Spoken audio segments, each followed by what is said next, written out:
ہمارے بگڑے ہوئے کام دے بنا یا رب۔ الحمدللہ رب العالمین والصلاة والسلام علی سید المرسلین، اما بعد فاعوذ باللہ من الشیطان الرجیم، بسم اللہ الرحمن الرحیم۔ الصلاة والسلام علیک یا رسول اللہ، الصلاة والسلام علیک یا حبیب اللہ، الصلاة والسلام علیک یا نبی اللہ وعلی آلک و اصحابک یا نور اللہ۔ مدنی چینل کے ناظرین، الحمدللہ مسائل کا حل، ہمارے ساتھ شرکا میں ڈاکٹر صاحب بھی ہوتے ہیں، ہمارے بہت ہی محترم قاری خلیل صاحب بھی ہوتے ہیں جو حکیمی نسخے بتاتے ہیں، اور الحمدللہ ہمارے ساتھ تعویذات عطاریہ کے حوالے سے بھی اسلام میں موجود ہوتے ہیں جو آپ کو روحانی علاج اور وظائف وغیرہ بھی بتاتے ہیں۔ سلسلے کی خوبصورتی یہ ہے کہ دعوت اسلامی کی مرکزی مجلس شورا کے نگران حاجی محمد عمران عطاری مدظر اللہ العالی ہمارے ساتھ تشریف فرما ہوتے ہیں، جو کہ بڑے ہی ماشاءاللہ زبردست انداز پہ ہمارے مسائل پر ہمیں رپلائی کرتے ہیں، بڑی اچھی باتیں ارشاد فرماتے ہیں، حل ارشاد فرماتے ہیں، اور بعض اوقات مسائل کی جڑ جو ہوتی ہے اس کو ہمیں بتاتے ہیں کہ مسئلہ پیدا کیوں ہو رہا ہے اور اس سے کیسے نپٹا جا سکتا ہے، اس کو کیسے فیس کیا جا سکتا ہے، اس کو کیسے ڈیل کیا جاتا ہے۔ درود پاک کی فضیلت شامل کرتے ہیں اور پھر انشاءاللہ خلیل بھائی کی طرف بڑھتے ہیں۔ نبی رحمت شفیع امت صلی اللہ تعالی علیہ وسلم کا فرمان ذی شان ہے، کنز الایمان میں اس حدیث پاک کو نقل کیا گیا۔ نبی کریم علیہ الصلوۃ والسلام کے اس ارشاد کو حضرت علی رضی اللہ تعالی عنہ سے روایت کرتے ہوئے بیان کیا گیا کہ آقا کریم علیہ الصلوۃ والسلام نے ارشاد فرمایا کہ دعا رب تبارک و تعالی کی بارگاہ سے پردے میں رہتی ہے یہاں تک کہ تم مجھ پر یعنی نبی پاک علیہ الصلوۃ والسلام پر اور آپ کی آل پر درود پاک پڑھو۔ اپنی عادت بنا لیجئے کہ چلتے پھرتے اٹھتے بیٹھتے درود پاک پڑھیں۔ الحمدللہ عاشقان رسول کا ایک انداز ہے کہ جب دعا کرتے ہیں تو اول بھی درود پاک پڑھتے ہیں اور دعا کے آخر میں بھی درود پاک پڑھتے ہیں، تو یہ دعا کی قبولیت کا باعث ہے، دعا کو قبولیت کے زیادہ قریب کر دیتا ہے۔ اس عادت کو جاری رکھیے، اللہ تعالی ہمیں عمل کی توفیق عطا فرمائے۔ صلو علی الحبیب صلی اللہ تعالی علی محمد صلی اللہ تعالی علیہ وسلم۔ خلیل بھائی کی طرف بڑھوں گا، پہلا سوال میں ہی عرض کرتا ہوں۔ خلیل بھائی، بہت ساری بیماریاں اور جسمانی عوارض جو ہیں لوگوں کو ہوتے ہیں، تکلیف ہوتی ہیں، جس میں سے بعض ایسی ہیں کہ یوں سمجھ لیے کہ ایک دفعہ آ گئی نا، اب ان کا جانا دشوار ہوتا ہے۔ وہ جاتی تو نہیں ہے لیکن ان کا کوئی نہ کوئی حل اس اعتبار سے ہوتا ہے کہ بڑھے نہیں یا ان کے نقصانات جو ہیں وہ کم ہو جائیں۔ ان میں سے ایک ہے ڈائبٹیز، جسے شوگر بھی کہا جاتا ہے۔ اس حوالے سے ہماری کچھ رہنمائی فرمائیں، کوئی اس کا علاج تجویز فرمائیں۔ اللہ کریم ہمارے مریضوں پر نظر رحمت فرمائے، آسانیاں فرمائے، خیر و سلامتی فرمائے۔ اس میں شوگر کے حوالے سے آپ نے ارشاد فرمایا، تو اس میں سب سے پہلی بات تو یہی ہے کہ اگر کوئی مرض ہو جائے بالفرض کسی کو، تو اس کو اپنے اوپر اوڑھنا نہیں چاہیے کہ اب کیا ہوگا، اب کیا ہوگا، تو مجھے تو شوگر ہو گیا یا فلاں کسی کو اور کوئی مرض ایسا ہو جاتا ہے۔ نا امید نہ ہو، نا امید نہ ہو، اللہ کریم موذی امراض سے ہم سب کی حفاظت فرمائے، آمین۔ تو اس میں پچھلے دنوں میرے آقا شیخ طریقت امیر اہل سنت دامت برکاتہم العالیہ نے بھی مدنی مذاکرے میں ارشاد فرمایا تھا، کچھ اس طرح کا مفہوم تھا کہ اگر کسی کو کوئی مرض ہو جائے، شوگر ہے، کسی کو کوئی اور ایسا مسئلہ ہو جاتا ہے، بعضوں کو جگر کے امراض ہو جاتے ہیں، ہیپاٹائٹس ہے، دیگر چیزیں ہیں، گردے کے مسائل ہیں، تو فرمایا یہ تھا کہ اگر کوئی ہو جائے تو اس کو پریشان نہ ہو، اللہ کی رحمت سے اچھی امید رکھیں، اور دوسرا یہ کہ پرہیز کر کے اس کو کنٹرول کیا جائے۔ ٹھیک ہے۔ اپنی غذاؤں کے اندر اپنے جو بھی صبح و شام کے انداز ہیں، سونے کے، جاگنے کے، اٹھنے کے، بیٹھنے کے، کام کاج کے اور کھانے پینے کے، اس کو جو ہے بہتر کر لیا جائے، پرہیز کیا جائے، جو بھی خاص اگر میں یہاں پہ آپ سے ایک بات عرض کروں کہ یوں تو بہت ساری بیماریوں کے الگ الگ پرہیز ہوتے ہیں، شوگر کی اگر بات کروں تو ایسا لگتا ہے کہ شوگر کے مریض کا پرہیز کرنا بہت دشوار ہے۔ وہ پہلے اگر اتنی میٹھی چیزیں، چینی والی چیزیں نہ بھی کھاتا ہو تو ایک جو مشاہدے میں آئی یہ بات، ہو سکتا ہے میرا مشاہدہ ایسا ہو اور دوسروں کا اس سے الگ ہو، کہ جب پتہ چل جاتا ہے کہ شوگر ہے، اب چینی نہیں کھانی، اب میٹھا نہیں کھانا، پرہیز ہے اس سے، تو اس کی طرف زیادہ رغبت ہوتی ہے، زیادہ طلب ہوتی ہے، کیا کریں؟ جی ایسا دیکھا بھی ہے، مگر پرہیز کرنے والے کرتے بھی ہیں۔ اچھا، اب وہ جو چیز نہ ملے تو وہ عام طور سے ہوتا ہے کہ بندے کی طلب اس طرف بڑھ جاتی ہے، تو ہوتا ہے، مگر یہ کہ غور یہ کرنا چاہیے کہ پہلی بات وہی پوری کر لوں کہ گھبرانا نہیں چاہیے، اللہ کی رحمت سے اچھی امید رکھیں، اللہ کے کرم سے انشاءاللہ آسانیاں ہو جائیں گی۔ تو پرہیز کیا جائے۔ پھر شوگر کا آپ نے ذکر کیا، تو شوگر والوں کے لیے سب سے یہی ہے کہ ایک تو اس کا پریشر نہ لیں، پریشان نہ ہوں زیادہ، اور اپنے آپ کو ریلیکس رکھیں، اور دوسرا یہ کہ واک کریں، چلنا پھرنا یہ اپنے لیے ضروری قرار دیں۔ صبح ٹائم مل جائے تو صبح پون گھنٹہ پیدل چلیں، تو صبح وقت نہ ملے تو رات میں جو ہے پیدل چلنا جو ہے اختیار کیا جائے، اور پھر ساتھ ساتھ جو ہے جو بھی اپنے طبیب سے، ڈاکٹر سے اس کا پراپر جو ہے چیک اپ کروایا جائے، اور جو اس کی طرف سے ہدایت ہوں اس پر عمل کیا جائے، تو اللہ نے چاہا تو انشاءاللہ فائدہ ہوتا ہے۔ باقی مزید میں کچھ گھریلو علاج بھی اس کا عرض کر دیتا ہوں، وہ بھی کیا جائے۔ اور پھر ساتھ ساتھ یہ بھی ہے کہ جیسے شوگر والوں کو دیکھا ہے، جنہیں شوگر کا مرض ہوتا ہے، وہ چائے سے پرہیز کر رہے ہوتے ہیں، میٹھی چائے سے، اسی طرح سے اور کوئی میٹھی ایسی چیزیں ہوتی ہیں تو اس سے بچنے کی کوشش کر رہے ہوتے ہیں، جبکہ چاول کثرت سے کھائیں گے۔ اسی طرح سے گندم کی جو روٹی ہے یہ بھی جیسے چلتی ہے، 2 3 روٹی کھا لیں گے، تو کہا جاتا ہے کہ ایک روٹی میں 1.5 چمچ چینی کا ہوتا ہے۔ اتنی میٹھی لگتی تو نہیں ہے؟ لگتی نہیں، مگر اس کے اندر اچھا میڈیکلی اس کو کہا جاتا ہے۔ جی جو چیزیں اس کے اندر پائی جاتی ہیں تو اس حساب سے اس کے اندر مٹھاس ہوتی ہے، ٹھیک، تو ان چیزوں سے بھی پرہیز کیا جائے۔ صحیح۔ تو یہ ہے کہ جتنا اس سے بچ رہے ہیں اچھی بات ہے، مگر ساتھ ساتھ یہ جو ہم چاول کھا رہے ہیں یا اسی طرح سے گندم کی روٹی جو کھا یعنی رہے جو ہیں، بظاہر میٹھی چیزیں شمار نہیں ہوتی، جیسے چاول یا گندم ہے، یہ میٹھی چیز میں تو شمار نہیں ہوتے، لیکن اس کا سائیڈ ایفیکٹ جو ہے وہ اسی طرح ہے۔ اس کو جیسے ڈاکٹر حضرات جو ہے وہ اس کی طرف بتاتے ہیں اس حوالے سے، تو ان چیزوں سے بھی جیسے بچا جائے۔ تو کہا جاتا ہے کہ اگر ہو سکے تو شوگر والا کو چاہیے کہ دن میں 1 بار یہ روٹی کھائیں، باقی جو ہے دیگر غذائیں کچھ استعمال کرنا کھائیں، تو وہ اس کے لیے زیادہ مفید ہے۔ میں اس حوالے سے عرض کرنا چاہوں گا کہ ایک جو ہے وہ آٹا آپ گھر کے اندر ترتیب دے لیں، شوگر والے خاص طور سے، یہ کیلسٹرول کے حوالے سے بھی مفید ہے، اسی طرح سے جن کا ویٹ زیادہ ہے اس حوالے سے بھی مفید ہے، اور خاص طور سے شوگر والوں کے لیے۔ تو اس میں کرنا یہ ہے کہ آپ گندم کا آٹا 2 کلو لے لیں، 2 kg، جیسے 2 کلو گندم کا آٹا، اور ساتھ اس کے 2 کلو جو کا آٹا، اور پھر تیسری چیز اس کے اندر آپ نے شامل کرنی ہے 1 کلو کالے چنے جو ہوتے ہیں، اس کو شامل کر لیا جائے پیس کر، تو یہ 5 کلو ایک اس طرح سے بن جائے گا۔ پھر اس کے اندر 100 گرام سفید زیرہ، 100 گرام کلونجی، اور 100 گرام اس کے اندر آپ نے شامل کرنا ہے اجوائن۔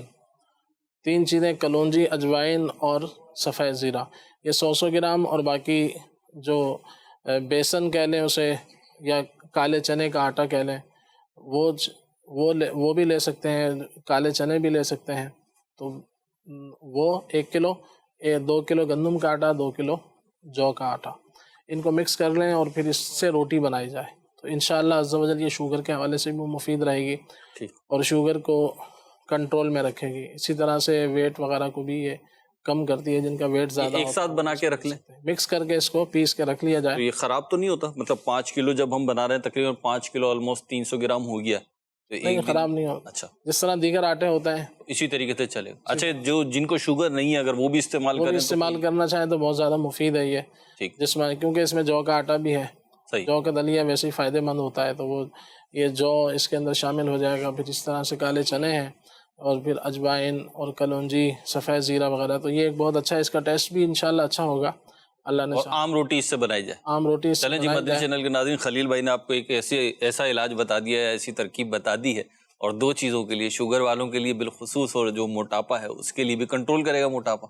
انشاءاللہ، تو کولیسٹرول وغیرہ کنٹرول کرے گا۔ اور اس کی جو ترکیب میں سمجھاؤں کہ 40% جو ہے وہ گندم کا آٹا ہو، 40% جو ہے جو کا آٹا ہو، اور 20% جو ہے وہ چنے کا آٹا، یعنی جسے ہم بیسن بھی کہتے ہیں، وہ ہو۔ اور پھر اس کے اندر جب یہ 5 کلو ہوگا تو 100 گرام سفید زیرہ، 100 گرام اجوائن اور 100 گرام کلونجی یہ ملا لی جائے، پیس کے ہی ملا لی جائے تو زیادہ بہتر ہے۔ ٹھیک ہے جی یہ بنا لیں آپ، ہم بھی نیت کرتے ہیں کہ بنائیں گے، صحت مند رہنے کی کس کو خواہش نہیں ہے، اور اچھی نیتوں کے ساتھ ہونی بھی چاہیے۔ جنید بھائی، شوگر کا کوئی روحانی علاج بھی ہے؟ جی بالکل ہے، الحمدللہ ہر بیماری کا اللہ کی رحمت سے علاج موجود ہے، کوئی مرض کوئی بیماری لا علاج نہیں ہے۔ شوگر کے حوالے سے جو مدنی پھول، جو احتیاطیں، جو کھانے پینے کے حوالے سے مدنی پھول قبلہ خلیل بھائی نے ارشاد فرمائیں، تو اولاً ان مدنی پھولوں پر بھی عمل کیجئے، بتائے گئے طریقہ کار کے مطابق بھی عمل کیجئے گا، اللہ پاک کی رحمت سے کرم ہوگا، کیونکہ روحانی علاج پر بھی عمل کرنا ہے، وظائف بھی پڑھنے ہیں، اور احتیاط پرہیز جو لوازمات ہیں تو وہ بھی آپ نے پورے کرنے ہیں۔ روحانی علاج شوگر کے حوالے سے، بالخصوص جو شوگر کے مریض ہیں، انہیں چاہیے کہ سورہ بنی اسرائیل کی یہ آیت مبارکہ، بسم اللہ الرحمن الرحیم، رب ادخلنی مدخل صدق واخرجنی مخرج صدق واجعل لی من لدنک سلطانا نصیرا، یہ سورہ بنی اسرائیل کی آیت مبارکہ صبح و شام 3 مرتبہ شوگر کا مریض پڑھ کر اپنے اوپر بھی دم کریں، اور پانی پر دم کر کے پئیں تا حصول شفا۔ اس عمل کو جاری رکھیے گا، اللہ پاک کی رحمت سے انشاءاللہ عز و جل فائدہ حاصل ہوگا، شفا حاصل ہوگی، اور جن کی شوگر بڑھ جاتی ہے، لو ہو جاتی ہے، تو اس پر عمل کیجئے، اللہ پاک کی رحمت سے فائدہ حاصل ہوگا انشاءاللہ۔ ڈاکٹر صاحب بھی ہمارے ساتھ ہیں انشاءاللہ۔ شوگر کے حوالے سے جو ہم نے ایک گھریلو علاج جانا اور ایک روحانی علاج جانا، انشاءاللہ ڈاکٹر صاحب سے بھی رہنمائی لیتے ہیں کہ میڈیکل سائنس کے حوالے سے شوگر کا جو پیشنٹ ہے اس کو کیا کرنا چاہیے، کیا احتیاط کرنی چاہیے۔ مرحبا۔ السلام علیکم۔ شوگر کے حوالے سے دیکھیں بڑی کامن سی ہمارے یہاں یہ ڈیزیز ہو چکی ہے، جس میں بہت سارے اس میں عنصر شامل ہیں پھیلنے میں۔ سب سے پہلے جو ہمارا ڈائٹ پیٹرن اور رہن سہن کا جو پیٹرن ہے وہ اتنا تبدیل ہو گیا ہے کہ ہم جو ایک نارمل روٹین لائف کی طرف ہے وہاں پہ نہیں پہنچ پاتے ہیں، جس میں اسپیشلی خوراک کا عمل دخل بہت زیادہ ہے، اور پھر اس کے ساتھ ساتھ جو لیک آف ایکسرسائز ہے کہ ہم جو اپنی باڈی کو جو چیزیں یوز کرتے ہیں، کھاتے ہیں، وہ اس طریقے سے ہم اس کو یوٹیلائز نہیں کرتے، تو اس کی وجہ سے یہ بھی ایک بہت بڑا فیکٹر بن رہا ہے آج کل کے دور کے اندر کہ شوگر کی بیماری پھیلتی چلی جا رہی ہے۔ اب ایسی صورت کے اندر اس چیز سے پریونشن کے لیے سب سے بہتر تو بات یہ ہے کہ جن کی فیملی ہسٹری ہوتی ہے، اسپیشلی خاص طور پہ جن کی فیملی ہسٹری ہوتی ہے، ان کو چاہیے کہ وہ ایکسرسائز وغیرہ اور ڈائٹ میں جو کھانے پینے کے معاملات ہیں اس کو بڑا متوازن یعنی انداز جن میں کے لے کے خاندان میں کسی کو رہی ہے۔ ہاں جی بالکل، کیونکہ ان کو بہت زیادہ خطرہ ہوتا ہے اس چیز کا کہ ان کو فیملی ٹرانسفر بھی ہو سکتی ہے، کہ فیملی کی طرف سے یہ چیز چلتی ہے کہانی، تو اس میں تھوڑا سا کھانے پینے میں احتیاط کر لینا چاہیے۔ اب اگر خدا نخواستہ کسی کو شوگر ہو جاتی ہے تو ایسی صورت میں جو ہے ڈاکٹری مشورے کے مطابق جو اس کا لائف اسٹائل ہے اس کو تبدیل کرنا پڑتا ہے۔ بعض لوگوں کی شوگر بالکل بارڈر لائن پہ ہوتی ہے، ان کو ایک الگ احتیاط کی ضرورت ہوتی ہے کہ انہوں نے کس طریقے سے اپنے لائف اسٹائل کو چلانا ہے۔ بعض لوگوں کی بہت زیادہ ہائی شوگر ہوتی ہے جو کہ ٹیبلٹس وغیرہ سے عموماً کنٹرول میں رہتی ہے۔ عمومی طور پہ غلط فہمی لوگوں میں یہ ہوتی ہے کہ یار ہم نے 4 دفعہ یا 5 دفعہ یا 1 ہفتہ مہینہ دوا استعمال کی، اس کے بعد شوگر ختم ہو جاتی ہے۔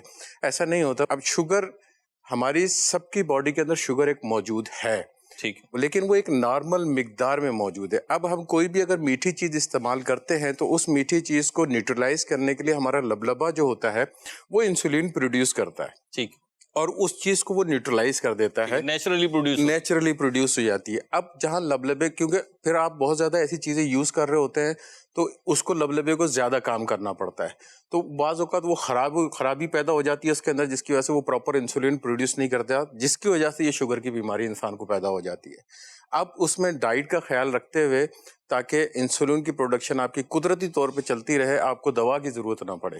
اب اگر دوا ٹیبلٹ سے بعض اوقات کنٹرول میں نہیں آتا ہے تو پھر انسولین کی ضرورت ہوتی ہے، تو انسولین جو ہے وہ لگائی جاتی ہے اس کے حساب سے، لیکن اس میں بھی جو میجر مسٹیک پیشنٹ کرتا ہے وہ اپنے طور پہ تمام معاملات کو کرنے کی کوشش کرتا ہے کہ 4 یونٹ کم کر دیا یا 5 یونٹ کم کر دیا، وہ اس کے لیے بڑا خطرناک بن جاتا ہے بعض اوقات، بعض صورتوں کے اندر۔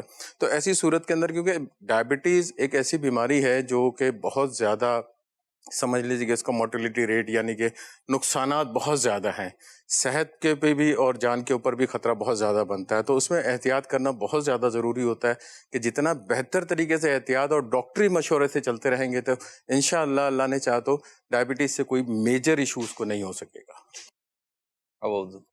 یہ شوگر کی بات چلی تھی، تو آپ نے جو گفتگو کرنی ہے، ایک سوال میرے ذہن میں آ رہا تھا، کیونکہ خلیل بھائی نے بھی یہ بات کی اور ڈاکٹر صاحب نے بھی یہ بات کی کہ شوگر تو ایک مرض ہے، آ گیا ہے، اب اس کے جو مزید نقصانات ہیں اس سے بچنے کے لیے آپ کو اپنے لائف اسٹائل کو مینٹین کرنا پڑے گا۔ میرے ذہن میں آ رہا تھا کہ ایک بیماری ہے، اس سے بچنے کے لیے، اس سے نقصانات سے بچنے کے لیے آپ کو اپنا لائف اسٹائل چینج کرنا پڑتا ہے۔ تو نیکی یا بدی کا جو ایک کانسیپٹ ہے، اچھائی یا برائی کا جو کانسیپٹ ہے، چاہے وہ انفرادی طور پر ہو یا معاشرتی طور پر ہو، اس میں بھی لائف اسٹائل میٹر کرے گا؟ بدلنے کے لیے بدلنا تو پڑے گا خود کو، کچھ بہتر کرنے کے لیے خود کو بہتر کرنا پڑے گا۔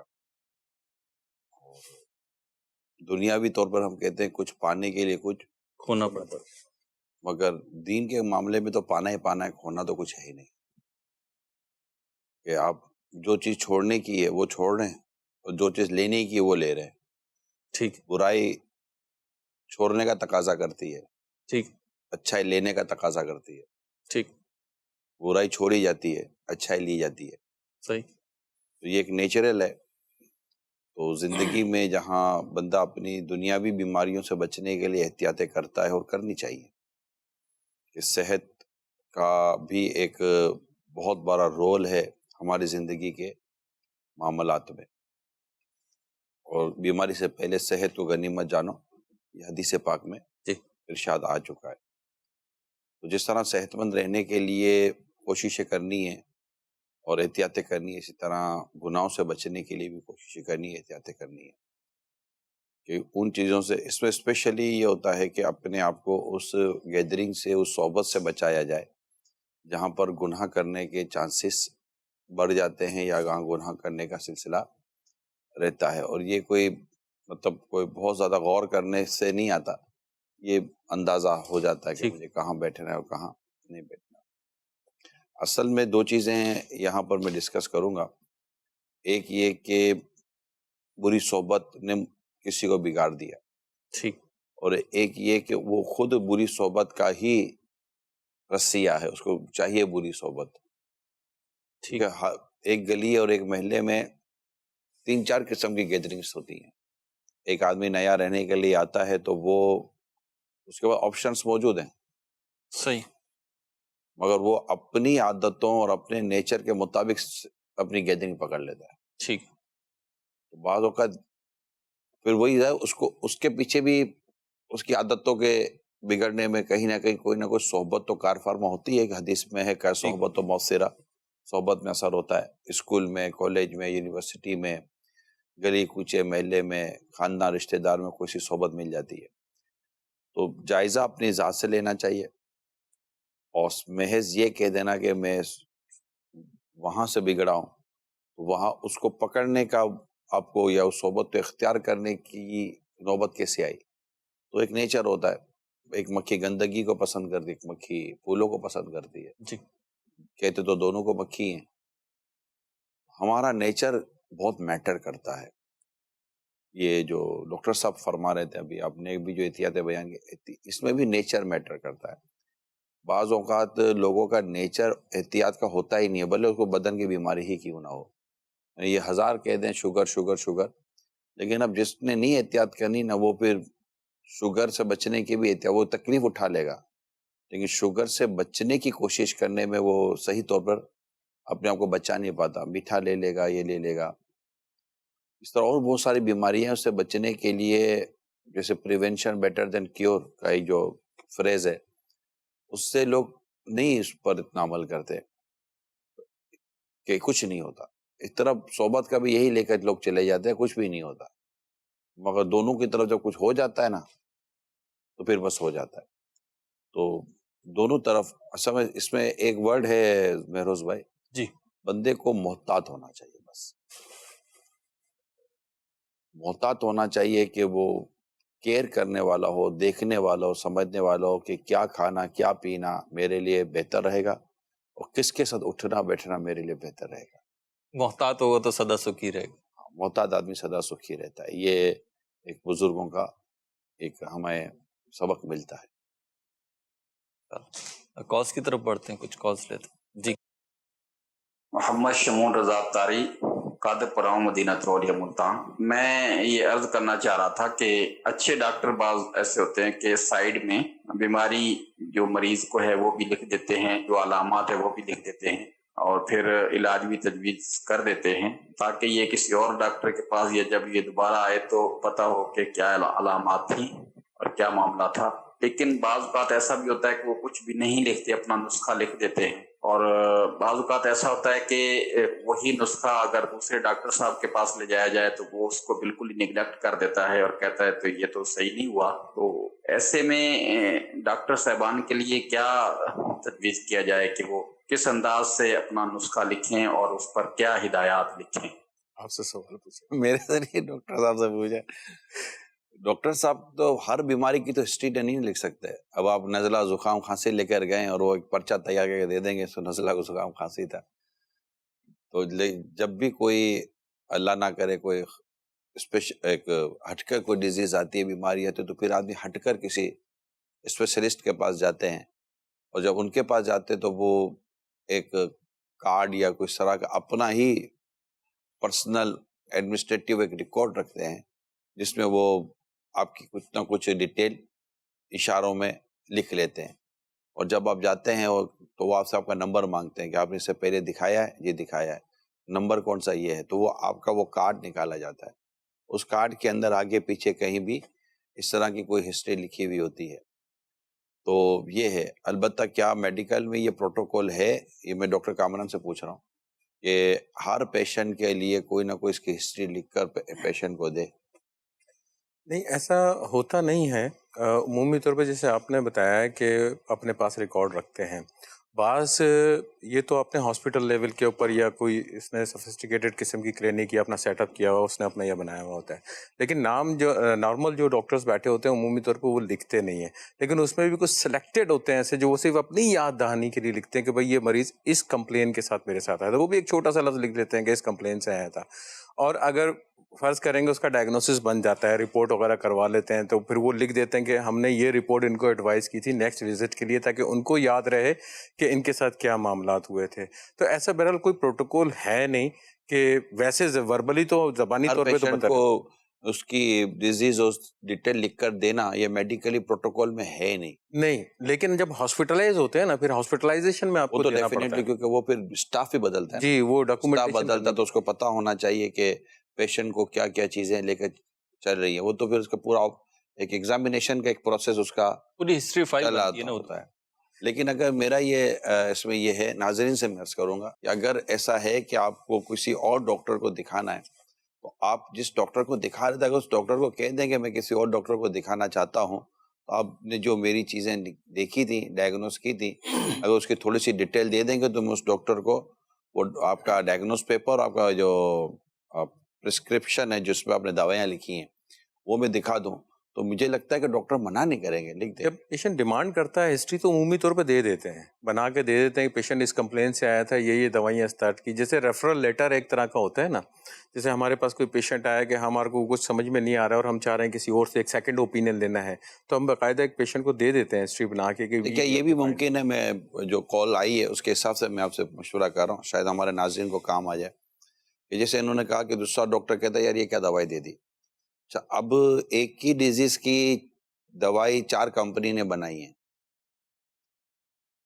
آپ تک جس کمپنی نے اپروچ کی, آپ کے نزدیک اس کی یہ دوائی مارکیٹ میں ہے, اور مجھ تک اس کمپنی نے اپروچ نہیں کی, دوسری کمپنی نے اپروچ کی, تو کیا یہ ایک ڈاکٹر کو یہ مس انڈرسٹینڈنگ ہو سکتی ہے کہ یہ جو دوائی تھی اس کی نالج میں ہی نہیں ہے کہ یہ بھی مارکیٹ میں آئی ہوئی ہے؟ اس میں بھائی صاحب دوا کا نام تو ہو سکتا ہے کہ کچھ نامعلوم, پوری ڈیٹیل اس کی پوری جو تفصیل ہے وہ پتہ ہو, یہ ضروری ہے. نہیں, یہ نہیں ہوتا. عمومی طور پہ کہ ہزاروں کمپنیاں کام کر رہی ہوتی ہیں. اب جو نیشنل ملٹی نیشنل کمپنیز ہوتی ہیں, انٹرنیشنل کمپنیز ہوتی ہیں, اس کا تو تقریباً 99% سب کو پتہ ہوتا ہے کہ دوائیاں یہ دوائیاں چلا رہی ہیں. باقی جو لوکل مینوفیکچرنگ ہوتی ہے, جیسے علاقوں میں یا چھوٹے شہروں میں بن رہی ہے, جنرک میڈیسن ہوتی ہیں یا دوسری ہوتی ہیں جو دوسری میڈیسن بھی بناتے ہیں لیکن وہ لوکل سطح پہ بنا رہے ہوتے ہیں, تو وہ سلیکٹڈ ایریاز کے اندر چل رہی ہوتی ہیں, تو بعض اوقات نہیں پتہ چل رہا ہوتا ڈاکٹر کو کہ یہ کیا ہے. ہاں, اگر وہ منگوا کھا کے دیکھ لیتا ہے, پھر اس کو پتہ چلتا ہے کہ اس کے اندر سالٹ یہ لگا ہوا ہے, تو پھر وہ اس کے حساب سے دے دیتا ہے, گائیڈ کر دیتا ہے. بیسیکلی جینیرک جو نیم ہے اس کا ہے وہ تو پتا ہوتا ہے نا ڈاکٹر کو, برانڈ نیم نہیں پتا ہوگا زیادہ سے زیادہ, جینیرک تو پتا ہوگا نا. لیکن وہ دوا جب سامنے آتی ہے تبھی آئیڈیا ہوتا ہے نا کہ یہ اس جینیرک نیم کی دوا ہے اس کے اندر. اگلی کال دیجیے. نگران شرح اللہ آپ کو سلامت رکھے. نگران شرح آپ سے عرض ہے کہ اللہ عز و جل کی رضا میں ہمیں کس طرح راضی رہنا چاہیے, اس پر مدنی پھول ارشاد فرما دیں. جزاک اللہ خیرہ. اللہ اللہ اللہ. اس کے لیے مطالعہ کریں اللہ کی رضا پر راضی رہنے کے تعلق سے, اور جب مطالعہ کریں گے تو فضائل پتہ چلیں گے کہ اللہ کی رضا پر راضی رہنے کے فائدے کیا ہیں, اور اللہ کی رضا پر راضی نہ رہنے کے نقصانات کا بھی پتہ چلتا ہے. پھر اس سے بزرگوں کے واقعات و حکایات, اسٹوریز جو ہوتی ہیں وہ ہمیں پتہ چلتی ہیں کہ بزرگوں نے کیسے وہ اللہ کی رضا پر راضی رہے. تو اس کا ایک بنیادی فائدہ اللہ کی رضا سے تو یقین رب کی رضا, اللہ ہم سے راضی ہو جائے اور اس نے جس حال میں رکھا ہے ہم اس کا شکر ادا کریں. اور اس کا ایک اور فائدہ یہ ہے کہ آپ کسی حد تک پرسکون رہتے ہیں, کہ آپ کو اور ہم کو یہ یقین ہم پر ایک غالب آ جاتا ہے کہ میں جس حال میں, میرا رب مجھے دیکھ رہا ہے, میرا رب مجھے میری ماں سے بڑھ کر مجھ پر رحمت بھی فرماتا ہے اور مجھ سے محبت بھی فرماتا ہے اور مجھ پر کرم بھی فرماتا ہے. تو یہ چیزیں جب ہمارے ذہنوں میں آتی ہیں تو ایک سکون لاتی ہیں, راحت لاتی ہیں. کئی ایسے لوگ پریشان حال ہیں, گھروں میں پریشانی ہے, بہت پریشانی ہے, یہ اندازہ ہے بہت پریشانی ہے. دیکھنے سننے والوں میں بھی ایک سے ایک پریشان ہے. کوئی بیٹوں کی وجہ سے پریشان ہے, تو کوئی شوہر کی وجہ سے پریشان ہے, کوئی بیوی کی وجہ سے پریشان ہے, کوئی رشتوں کی وجہ سے پریشان ہے, کوئی بیماریوں کی وجہ سے پریشان ہے, کوئی تنگ دستی کی وجہ سے پریشان ہے, کوئی روزگار کی وجہ سے پریشان ہے, کوئی روحانی معاملات ہے کسی کے ساتھ, تو کسی کے ساتھ کیا معاملات ہیں, کسی کے کیا ڈر خوف میں جی رہا ہے, کوئی مطلب کہ کس طرح کو اس طرح کو اس طرح. یعنی یہ بات ہے کہ غموں سے بھری ہوئی اس دنیا میں ہم لوگ جی رہے ہیں. تو ایسی پریشان کن حالات میں جس بندے پر رب کی رحمت آئی گئی نا, اس کو رب نے اپنی رضا کی نعمت سے نواز دیا کہ وہ اپنے رب کی رضا پہ راضی رہے, اور اس کو فیضان حضرت ایوب علیہ السلام نصیب ہو گیا. انشاءاللہ تعالیٰ اس کی زندگی میں ایک سکون کی لہر آئے گی, وہ کمفرٹیبل زون میں خود کو فیل کرے گا کہ جو میرے ساتھ جو ایشوز ہیں وہ یہ ان ایشوز کو وہ جانتا ہے, جو ان ایشوز کو, ان مسائل کو حل کرنے پہ قدرت رکھتا ہے, وہ میرا رب ہے, وہ میرا اللہ ہے, وہ میرا کریم رب ہے, اور وہ جانتا ہے کہ میں کس حال میں ہوں. اور جب بندہ اس کی رضا والے فیز میں, اس کی رضا والے معاملات میں جب داخل ہوتا ہے تو وہاں پر وہ اپنے رب کی عبادت میں مصروف رہتا ہے. صرف یہ نہیں کہتا کہ میں رب کی رضا پر راضی ہوں, نہیں, وہ اس میں اپنی عبادات میں مصروف رہتا ہے. وہ نمازیں پڑھے گا, عبادت کرے گا, نیکیاں کرے گا, تلاوت کرے گا, اپنے رب کو راضی کرنے والے کاموں میں مصروف رہے گا. تو یوں اس طرح اس پر ایک سکون اور ایک اطمینان قلب کا ایک یوں سمجھے کہ اس کو ایک وہ کیفیت نصیب ہوتی ہے. اللہ کرے کہ ہم اس راضی بالرضا والے معاملے کو پانے میں کامیاب ہو جائیں, اور اپنے رب کی رضا پہ راضی رہیں, اور اللہ تعالیٰ سے ہم دعا کریں یا اللہ ہمیں بس بغیر امتحان کے فرسٹ کر دے. مندی مذاکرے میں یہ بات کو بڑی غور سے سنا. میں نے اپنے اسلام بھائی میں کہا کہ امیر سنت نے چند چیزیں بیان کرنے کے بعد وہ آزمائش, امتحان, فقر, عشق رسول کے عنوان پر آپ نے بیان فرمایا تھا. تو اس میں آپ نے پھر بعد آخر میں یہ فرمایا تھا کہ ہم لوگ امتحان کے لائق اور قابل تو ہیں نہیں, اس طرح کی ہم نے بات کی تھی. اب اللہ تعالیٰ بس اپنی رحمت سے ہمیں بغیر امتحان کے فرسٹ کر دے. تو میں نے اپنے اسٹاف کو کہا تھا, دیکھو امیر سنت کی بات کتنی گہری ہے کہ آپ نے یہ نہیں کہا پاس کر دے, فرسٹ کر دے. جب مانگنا ہے تو پھر پاس کیوں مانگے, فرسٹ ہی نہ مانگے. سبحان اللہ. مانگنا ہے تو پاس کیوں مانگے, پاسنگ مارکس سے کیوں مانگے. جو پاس کرنے پر قادر ہے وہ فرسٹ دینے پر بھی قادر ہے.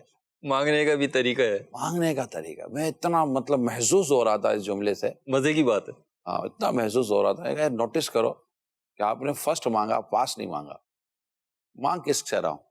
رب سے. رب سے مانگ رہا تھا. پھر بڑی چیز ہی مانگ. یہ ہے جی. کال دیں.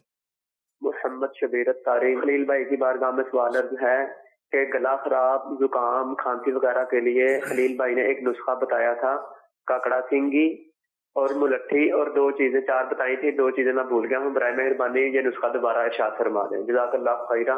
اس میں کاکڑا سنگی 12 گرام تھی اور ملیٹھی بھی 12 گرام تھی.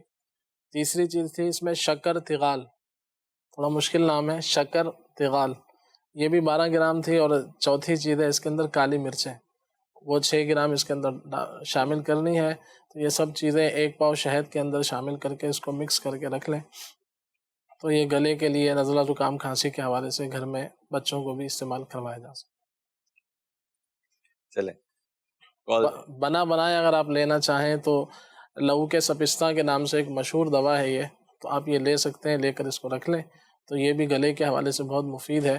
اس کو صبح و شام آدھی چمچ، 10 سال سے کم والوں کو آدھی چمچ، اور بڑوں کو جو ہے ایک. کیا گلے کے انفیکشن سے بچاتی ہے؟ جی جی، گلے کے انفیکشن کے لیے، نزلے کھانسی کے حوالے سے. کوئی بعضوں کا گلا اتنا نازک ہوتا ہے کہ چھوٹی چھوٹی باتوں پر ناراض ہو جاتا ہے، اس حوالے سے بھی مفید ہے. باقی آپ بھی مدنی پھول ارشاد فرماتے رہتے ہیں کہ نیند کا تعلق اور کھانے پینے کا تعلق اس سے تو ہے ہوتا ہے. سب یہی ہے کہ گلے پر زیادہ افیکٹ کر رہی چیزیں. لکھنے والوں نے لکھا ہے کہ اگر ایک ڈاکٹر نے لکھا ہے کہ اگر میں یہ کہوں کہ جسم کا سب سے نازک عضو کون سا ہے تو میں گلے کو قرار دوں گا. تو گلے کی اسی قدر جو ہے نا، اس قدر ہی حفاظت نہیں کی جاتی جس قدر اس کی اہمیت ہے کہ ہر چیز کو یہاں سے گزرنا ہے. کھانا ہے، پینا ہے، کوئی بھی چیز ہے، ٹھنڈی، گرم، میٹھی، آئلی، تو یہیں سے گزرتی ہے. اس سے پہلے تو زبان کی باری آتی ہے. کئی چیزیں تو اتاری نہیں جاتی، کلی کر کے پھینک دی جاتی ہے. تو اب جو اتر گئی اس نے وہیں سے گزرنا ہے. راستہ یہی، اندر جانے کا راستہ یہی ہے. تو اب وہ اتنے نازک یہ شے ہے، تو اسی قدر اب وہ ٹھنڈا پانی ہو گیا تو دیگر چیزیں ہو گئی ہیں، تو وہ کس انداز سے استعمال کی جاتی ہیں. تو اس کی حفاظت کرنی چاہیے اللہ پاک کی جہاں دیگر نعمتیں ہیں. تو یہ بہت نازک گلے کی حفاظت کا تو خلیل بھائی نے ارشاد فرما دیا. آپ فرماتے بعض گلے اتنے نازک ہوتے، بعض مزاج بھی اتنے نازک ہوتے کہ جلدی ناراض ہو جاتے. اس کا کیا علاج ہے؟ وہ جیسا گلے کا خیال رکھ رہے ہیں ان کا بھی خیال رکھنا ہے کہ نازک مزاج کے لوگ اصل میں یہ وہ لوگ ہوتے ہیں جو بات پر ناراض ہو جاتے ہیں. اور یہ اچھا، اس طرح کے نیچر کے جتنے بھی آپ افراد لیں گے، ان کے ساتھ نہ گھر والے نہ باہر والے کمفرٹیبل نہیں ہوتے. ہر وقت ڈر و خوف لگا رہتا ہے کہ یار خراب لگ جائے گا. وہ دعوتوں میں آئیں گے تو جب تک یہ دعوت میں رہیں گے اسٹینڈ اپ پوزیشن اتنی مطلب کہ سانسیں اکھڑی ہوئی ہوں گی. ہر کوئی گھر والا کہ یا اس کا خیال رکھنا، اس کا خیال رکھنا. اب اتنا خیال رکھے وہ بھی پھر بھی وہ بھی خراب لگ جائے گا. اور میں کہ باہر کا آدمی ہو، اور بھائی تو تم گھر کے آدمی بن کے کبھی شوئی نہیں کیا کہ تم گھر کے آدمی ہو.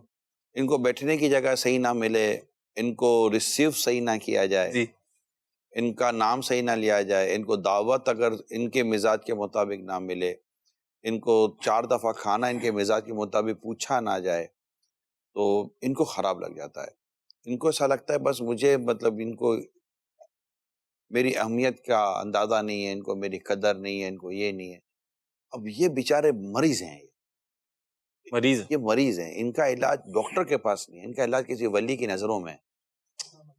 یہ وہ مریض ہیں کہ جن پر کوئی نظر پڑ جائے تو جلدی افاقہ ہو جائے گا، اور یا کوئی اچھی اور نیک صحبت نصیب ہو جائے. یہ مہروز بھائی، یہ بات جو ہے نا جو میں کہہ رہا ہوں، اس کے لیے یہ ضروری نہیں ہے کہ وہ مذہبی ہے یا نہیں ہے.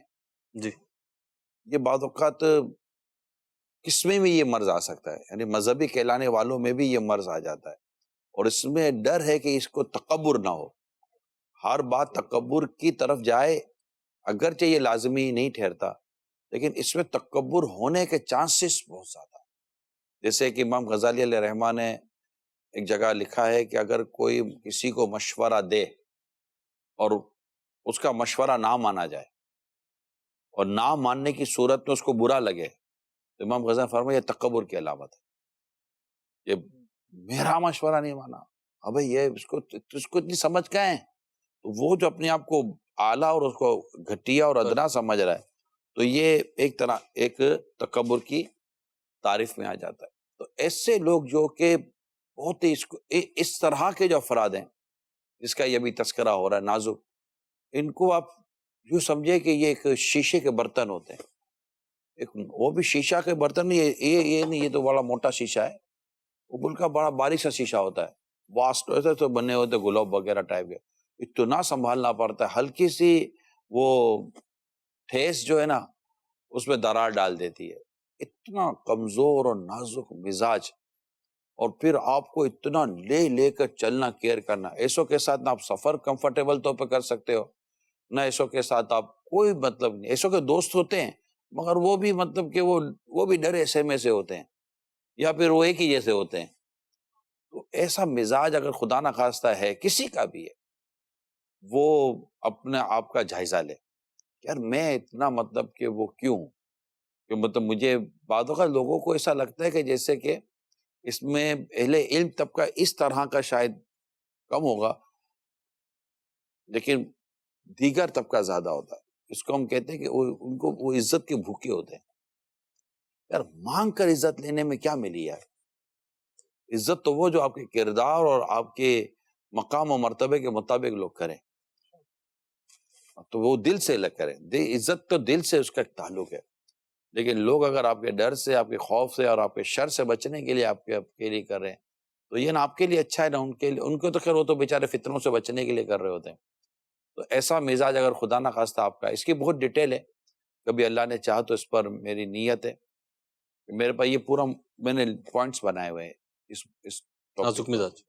تو نازک مزاج، اس کو شیشے کے برتن میں کہتا ہوں، یہ شیشے کے برتن جی، یہ بالکل وہ ہے نا، تمام دوائیں بچوں کی پہنچ سے دور رکھیں، آپ لوگ لکھتے ہیں، تو ان کو بہت دور رکھنا پڑتا ہے، ان کو سب سے دور رکھیں۔ یہ گھر میں بھی آتے ہیں نا تو گھر میں بھی کہتے دیکھو بیٹا کچھ کرنا نہیں ہے، مہربانی کرنا، اچھا ایسا کوئی مہمان آ جائے تو پتا ہے تو دیکھو آپ میری خیال رکھنا، تو یہ ہوتا ہے۔ ایسا اگر سیٹ ہو تو نوکر سہمے سے، نوکر اگر ایسا تو سیٹ کی سے تو فرق ہی نہیں پڑتا، وہ فارغ ہوتا رہتا ہے۔ ہاں، تو یہ ہوتا ہے اس طرح۔ تو اللہ ہمارے حال پر رحم فرمائے، ہمیں اپنے آپ کو گھٹیا پن پر یا اپنے آپ کو ایک ذلت پر پیش نہیں کرنا، لیکن اپنے آپ کو تکبر سے بھی اور یہ اس طرح کے مزاج سے بھی خود کو بچانا ہے، باوقار رہنا ہے، گھٹیا پن سے بچنا ہے، لیکن تکبر بھی نہیں آنے دینا، یہ یاد رکھیے گا۔ یعنی سرکار صلی اللہ تعالیٰ علیہ وسلم کی یہ شان بیان کی گئی ہے کہ آپ میں عاجزی تھی، آپ باوقار تھے، تکبر نام کو نہ تھا۔ یعنی یہ جو بیلنس ہے نا، یہ تو نبی پاک صلی اللہ علیہ وسلم کی تو شان ہی کچھ اور ہے، تو یہ جو بیلنس ہے نا، یہ بڑا زبردست بیلنس ہے کہ انسان کہاں مطلب کہ بہت زیادہ عاجزی بھی اس کو بڑا زیب دیتی ہے مقام مرتبہ کے مطابق، اور کہیں کیا تو یہ بھی پورا ایک علم کا باب ہے، اس میں عاجزی انکساری کو بھی پڑھنا چاہیے، تکبر کو بھی پڑھنا چاہیے۔ مقتوۃ المدینہ کتاب تکبر، اس میں آپ کو انشاءاللہ اس میں ڈیٹیل مل جائے گی، اور اس کی مزید تفصیل دیکھنا چاہیں تو پھر احیاء العلوم کی 3 جلد کا مطالعہ کرنا چاہیے۔ کال دیجیے۔ میں نام آمن بنت عبد الناظر ہے اور میں شہر میں کراچی پاکستان سے بات کر رہی ہوں۔ ڈاکٹر صاحبان جیسے بڑوں کے ہاتھ پیروں میں کٹس پڑ جاتے ہیں اور نا انگلیوں میں سے خون نکلنے لگ جاتا ہے ہلکا ہلکا سا، اور نا کھال جو ہے تھوڑی تھوڑی سی اکھڑنے لگ جاتی ہے، تو یہ کس وجہ سے ہوتا ہے اور اس کا علاج بھی بتا دیجیے۔ اس میں جو بات کی ہے اس میں 2 چیزیں ہو سکتی ہیں، یا تو یہ ہے کہ ڈرائینس ہو، اسکن میں خشکی وغیرہ کی تکلیف ہو ان کو، اس کی وجہ سے بھی یہ پرابلم ہو سکتی ہے، یا کوئی فنگل انفیکشن ہو سکتا ہے اس کی وجہ سے بھی ہو سکتی ہے۔ تو یہ تو دیکھنے کے بعد سے یہ آئیڈیا ہوگا کہ بیسیکلی پرابلم کیا ہے۔ لیکن اگر نارمل ڈرائینس ہے تو اس کا سب سے آسان طریقہ یہ ہوتا ہے کہ اسکن کو ڈرائی نہ ہونے دیں، اس پہ لوبریکنٹ لگاتے رہیں، کوئی لوشن وغیرہ، کوئی اس قسم کی موئسچرائزنگ کریم وغیرہ کی چیز اس کو یوز کرتے رہیں، تو اگر ڈرائینس نہیں ہوگی تو خشک نہ ہو تو پھر یہ ہے کہ اس کے اندر سے وہ جو رپشن ہوتی ہے، اسکن کا پھٹنا ہوتا ہے، وہ کافی حد تک کم ہو جاتا ہے. لیکن عمومی طور پہ یہ تھوڑا سا لانگ پیریڈ کا ٹائم ہوتا ہے، اس لیے لوگ تھوڑا سا صبر نہیں کر پاتے تو پریشان ہو جاتے ہیں. تو اس میں کم از کم 15-20 دن، مہینہ ریگولر بیسس کے اوپر لگاتے رہیں تو آدمی کو رزلٹ سامنے آ جائے گا. تو جب رزلٹ سامنے آ جائے تو تسلی ہو جاتی ہے، پھر آدمی کنٹینیو کر لیتا ہے. اس کے علاوہ اگر کوئی پرابلم ہو تو اسکن اسپیشلسٹ کو دکھا کے اس کا مشورہ کر لیتا ہے بہتر. نیکسٹ کال دیجیے. محمد نواز اتاری رحیم یار خان سے، مسائل کا حل نگران شورا کا سلسلے کی کیا بات ہے؟ یہ پروگرام دیکھ کر بہت ساری بیماریوں کا حل ہمیں ملتا ہے. اللہ پاک اس پروگرام کو، نگران شورا کو، ساری ٹیم کو نظر بد سے بچائے. حاج صاحب کی بارگاہ میں عرض ہے، گیس جو پیدا ہو جاتا ہے یہ کس چیزوں سے پیدا ہوتا ہے تاکہ اس چیزوں سے ہمیں بچنا چاہیے. اگر گیس پیدا ہو جائے تو اس کا کوئی روحانی علاج اور ڈاکٹر کا نسخہ بھی عطا فرما دیجئے. میری اور میرے گھر والوں کی ایمان کی حفاظت کی دعا فرما دیجئے. بہت بہت شکریہ. اللہ ہم سب کا ایمان سلامت رکھے. اس میں غذائیں ہیں، ان غذاؤں کو دیکھا جائے گا. تو بعضوں کو بعد غذائیں چلتی ہیں، بعضوں کو بعد غذائیں نہیں چلتی. کچھ تو غذائیں ایسی ہیں کہ جس کے اندر یہ مسائل پیدا ہو جاتے ہیں ہر ایک کو. تو میرا مشورہ یہ ہے کہ ڈاکٹر سے بات کر کے اپنا فزیکلی طور پر آدمی دیکھے کہ مجھے کیا چلتا ہے اور کیا نہیں چلتا، اور کن چیزوں کی وجہ سے مجھے اس طرح کی چیزیں ہو جاتی ہیں. تو انشاءاللہ تعالیٰ اس ہدایات اور عمل کرنے سے کئیوں کو اس سے یوں سمجھے کہ فرق پڑ سکتا ہے اور وہ اس پریشانی سے نجات پا سکتے ہیں. اب کسی کو اس طرح کا کوئی مرض لاحق ہو جائے، لگ جائے، تو اس کے لیے کیا روحانی علاج ہے وہ سن لیتے. اگر کسی کا پیٹ جیسے خراب رہتا ہو، قبض کی شکایت رہتی ہو، گیس کا مسئلہ رہتا ہو، تو سورہ صافات کی یہ آیت مبارکہ بسم اللہ الرحمن الرحیم لا فیہا غول ولا ہم عنہا ینزفون، یہ 3 مرتبہ آپ نے پڑھنی ہے. پڑھ کر پانی پہ دم کریں اور یہ دم کیا ہوا پانی آپ پی لیں، اور تا حصول شفا اس وظیفے کو جاری رکھیے گا. اللہ پاک کی رحمت سے فائدہ حاصل ہوگا. اور اگر چلیں یہ آیت آپ کو یاد نہ ہو سکی ہو، لکھ نہ پائے ہوں، پڑھ نہیں سکتے، یا قواعد و مخارج درست نہ ہو، تو ایک اور عمل میں آسان سا عرض کر دیتا ہوں. جب بھی آپ پانی پئیں، اب پانی تو پینا ہے سنت کے مطابق، پانی پینا ہے 3 سانس میں پانی پینا ہے، بسم اللہ شریف پڑھ کر پینا ہے. جب بھی آپ پانی پئیں تو بسم اللہ شریف پڑھنے کے بعد 7 مرتبہ یا عظیم، یا عظیم، یہ 7 مرتبہ پڑھا، پانی پہ دم کیا اور یہ دم کیا ہوا پانی آپ پی لیں. انشاءاللہ عز و جل پیٹ کی ہر طرح کی بیماری، تکلیف، قبض کی شکایات، گیس وغیرہ کا معاملہ، یہ سب اللہ پاک کی رحمت سے حل ہو جائے گا.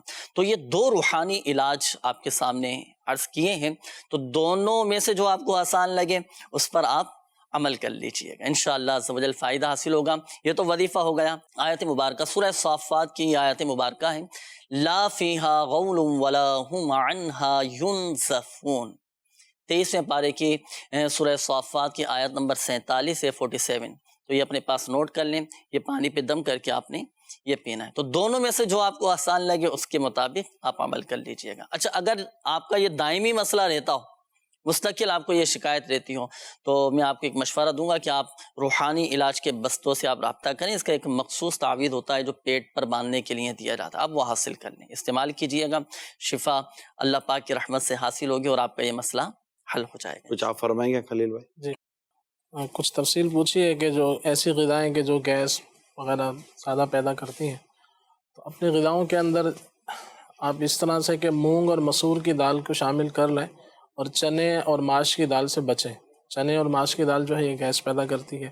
اسی طرح سے سفید چنے ہوتے ہیں، اس سے بھی آپ کو احتیاط کرنی ہوگی. اسی طرح سے کچھ سبزیاں ہیں، آلو، گوبھی، پھول گوبھی ہوتی ہے، ایک بند گوبھی ہوتی ہے، بند گوبھی لے سکتے ہیں، پھول گوبھی کی بات کر رہا ہوں. آلو، گوبھی، بینگن، اروی، مٹر اور لوبیا، اس طرح کی چیزوں سے جو ہے وہ بچیں. تو یہ چیزیں کھانے کے بعد جو گیسز وغیرہ زیادہ پیدا ہوتی ہیں تو اللہ نے چاہا فائدہ ہوگا. اسی طرح سے بڑے کا گوشت جو ہے اور کلیجی پائے، ان چیزوں سے بچیں. اور خاص طور سے یہ آپ جس طرح نگران شورا نے بھی فرمایا تھا کہ آپ کسی ڈاکٹر سے آپ مل لیجئے اور پھر خود بھی کچھ امتحان کریں کہ کیا چیز کھانے کے بعد آپ کو اس طرح سے زیادہ محسوس ہوتا ہے. تو ان چیزوں کو آپ چھوڑتے جائیں اور دیگر چیزوں کو اپنا لیں تو انشاءاللہ فائدہ حاصل ہو. یہ بہت اچھی بات کی خلیل بھائی نے. اگر اس پر آپ نوٹس کریں کہ اپنا امتحان لیں. ڈاکٹر آپ کا ٹیسٹ لیتے ہیں, آپ اپنا ٹیسٹ لے لیں اور اس سے آپ کو خود فائدہ ہوگا. ڈاکٹر لیبورٹری کی طرف لے کے جائے گا, آپ نے غذا کی طرف دیکھنا ہے, کیونکہ آپ کیا لیتے ہیں کیا نہیں لیتے, کیا کیا پرابلم ہے, وہ ڈاکٹر کو لیبورٹری ٹیسٹ سے ہی پتہ چلے گا جنرلی. لیکن امیر اہل سنت کو میں نے دیکھا ہے کہ آپ کسی معاملے پر بھی جب غور کرنا ہوتا ہے اس طرح کی کسی بھی میڈیکلی پرابلم کی وجہ سے, جسمانی مسائل وغیرہ میں, تو آپ سب سے پہلے اپنی غذا پر غور کرتے ہیں اور سوچتے ہیں کہ کیا کھایا تھا, پچھلے دنوں کیا کھایا تھا, کل کیا کھایا تھا, کس کی وجہ سے یہ سب کچھ ہو رہا ہے. پھر آپ ایک اپنا زن غالب کرتے ہیں کہ یار لگتا ہے یہ ہو سکتا ہے کہ یہ کھایا اس کی وجہ سے شاید یہ ہوا ہو, تو پھر آپ اس کو ایوائڈ کرتے ہیں, ڈراپ کرتے ہیں اور چیک کرتے ہیں کہ یار کچھ فرق پڑا یا نہیں پڑا. تو یوں اپنی غذاؤں کا جائزہ لیں کہ کس وجہ سے یہ ایشوز یا پرابلم ہو رہے ہیں.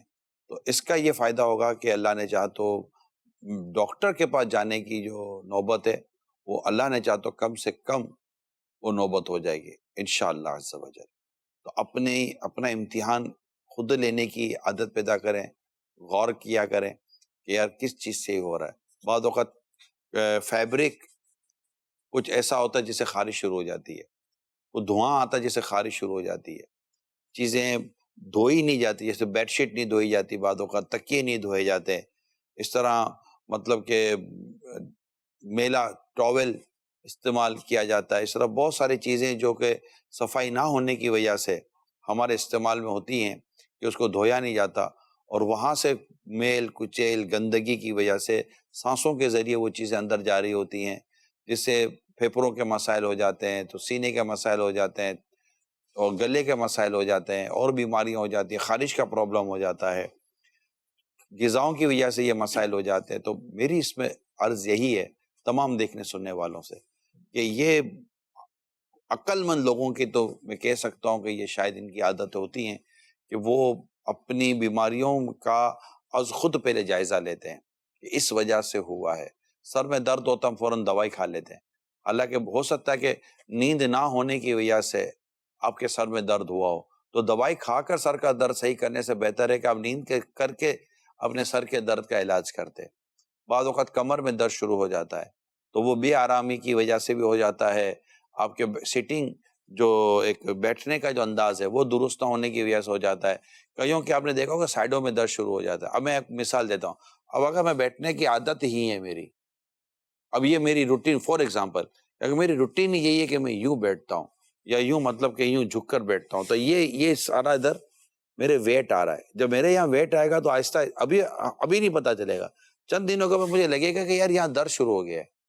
اب درد شروع ہو گیا تو میں ڈاکٹر کے پاس جاؤں گا, ڈاکٹر نے درد ہوا ہے تو اس نے پین کلر ہی دینی ہے نارملی, نہ کوئی فریکچر ہے, نہ کوئی ایسی کوئی ٹوٹ پھوٹ ہوئی ہے, نہ کوئی مسلس پھٹے ہوئے ہیں, کچھ بھی نہیں ہے, نتھنگ.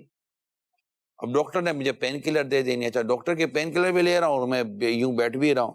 اب ڈاکٹر کی توجہ جائے اور ڈاکٹر صاحب پوچھیں کہ بھائی آپ بیٹھتے کیسے ہیں, یہ توجہ جائے تو ٹھیک ہے, نہ جائے تو پھر ہم کیا کر سکتے ہیں. تو پھر فوراً ہی آپ کا یہ لگتا ہے میرے بیٹھنے کی وجہ سے یہ ہو رہا ہے, کہ کسی طرح بیٹھنے کی وجہ سے میری کمر میں درد ہو رہا ہے, تھائز میں درد شروع ہو جاتے ہیں, گھٹنوں میں درد شروع ہو جاتے ہیں, ٹخنوں میں درد شروع ہو جاتے ہیں. ہم لوگ علت کو نہیں پکڑتے, بیسک کو نہیں پکڑتے. اب کسی کے ٹخنے میں درد ہے, اب وہ دیکھے کہ اگر اس کا ویٹ اتنا زیادہ ہے تو آپ وہ لاکھ دوائیں لے لے, وہ دوائیاں پین کلر کی ہوں گی, ٹخنے میں کوئی مطلب کوئی پس تھوڑی ہو گیا ہے, یا ایڑی میں کوئی مطلب کہ کوئی پیپ تھوڑی جمع ہو گئے ہیں, یہاں کوئی فریکچر ہوا ہے, نہ کوئی مطلب کہ کوئی آپ کی وہ گوشت پھٹا ہے, کچھ بھی نہیں ہوا, نتھنگ. لیکن آپ کے ٹخنے ایک تو کمزور ہوں گے, پھر اس پر ویٹ پڑ گیا, اوور ویٹ بندہ ہو جاتا ہے. اچھا اس کے بعد بیٹھنا نہیں ہے, جب بیٹھنا نہیں ہے تو پھر کھڑا ہونا ہے. کھڑا ہونا ہے تو اس کو درد کے ساتھ درد کا امتحان نہیں لیا جاتا, درد کے ساتھ لڑائی نہیں کیا کریں. پھر دیکھتا ہوں بڑھ کے دکھا, وہ بڑھ کے دکھائے گا, وہ بولے گا چل اب کیا کر لے گا. تو یوں درد کے ساتھ سلو کی جاتی ہے, اس کو مطلب نکالا جاتا ہے, چل بھائی تو جا, تیری مہربانی. اس کے ساتھ مطلب کہ اب درد کے ساتھ لڑنا شروع کر دیں گے تو لڑنا درد کے ساتھ نہیں ہے، لڑنا اپنی نفس کے ساتھ ہے، اور اس وجہ کو ختم کریں. یہ میں بہت ساری آپ کو اس میں اگزامپلس دے سکتا ہوں.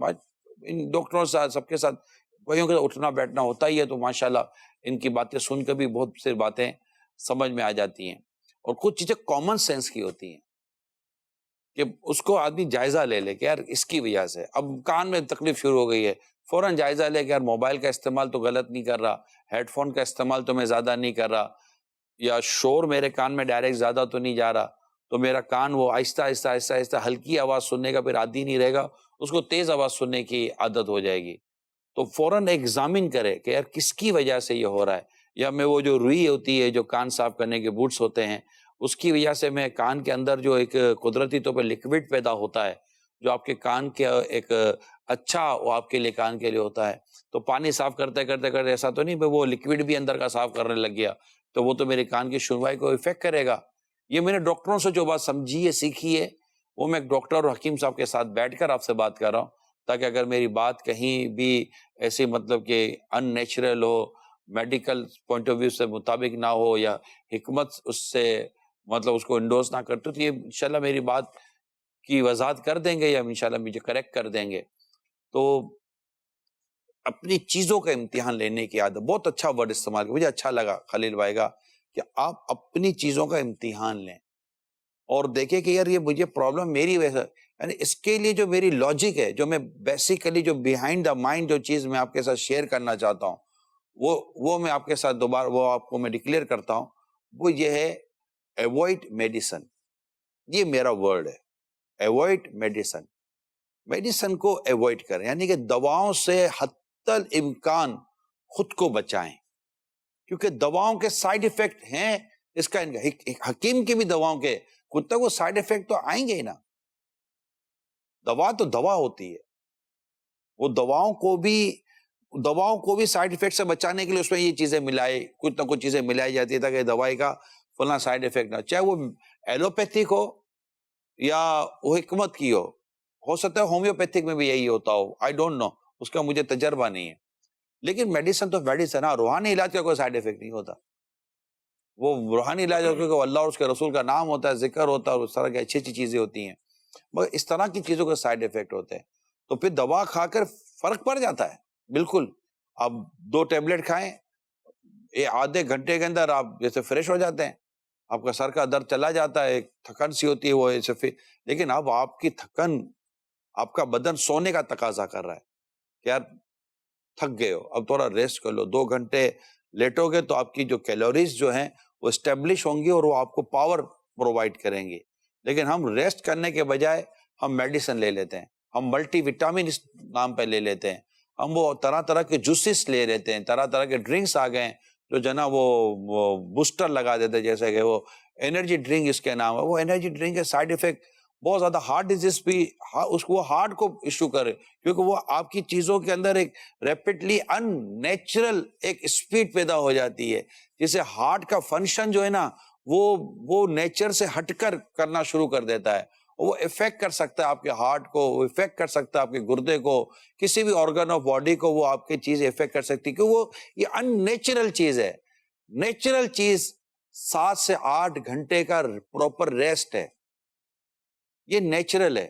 وقت پر نماز پڑھنا یہ نیچرل ہے، یہ پڑھیں آپ، کریں آپ، اپنے آپ کو ایک اچھے اور کمفرٹیبل زون میں لے جائیں. ہر وقت اسٹریس میں، ہر وقت ٹینشن میں، ہر وقت تناؤ، یہ پریشانی وہ پریشانی، اس میں رہنے کی عادت نہ رکھیں.